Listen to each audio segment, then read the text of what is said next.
Comment mieux prévoir et mieux maîtriser la surveillance des vagues de chaleur, des pluies torrentielles, des sécheresses, un ensemble de phénomènes climatiques non encore bien cernés par les populations. À l'Agence nationale de météorologie, on est conscient de cet impératif, faire face aux menaces climatiques à travers de bonnes informations climatiques. Le cadre national des services climatiques d'un pays, ce n'est pas quelque chose de hasard, non du tout même pas.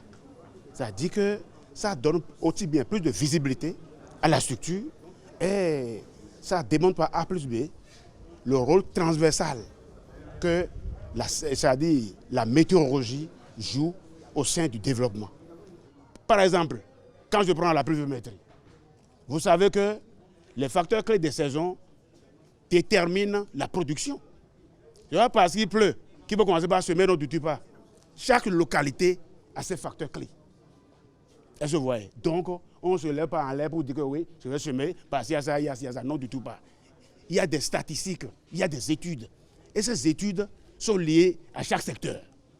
Et pour une meilleure appréhension de ces conditions météorologiques et climatiques extrêmes et difficilement prévisibles, le Bénin déjà en 2017 a lancé le processus pour se doter d'un instrument de résilience. Il s'agit du cadre national pour les services climatiques. Le cadre est destiné à fournir des avantages sociaux, économiques et environnementaux généralisés à travers une gestion du climat et des risques de catastrophes plus efficaces. Un des objectifs principaux du cadre est de combler le fossé qui existe entre producteurs d'informations climatologiques et les différents utilisateurs.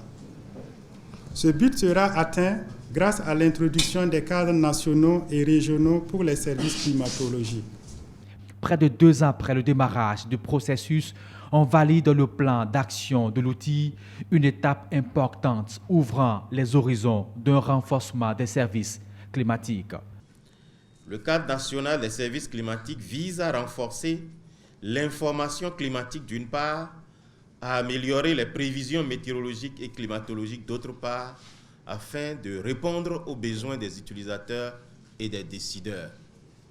La fourniture aux populations des informations climatiques de qualité sera de mise.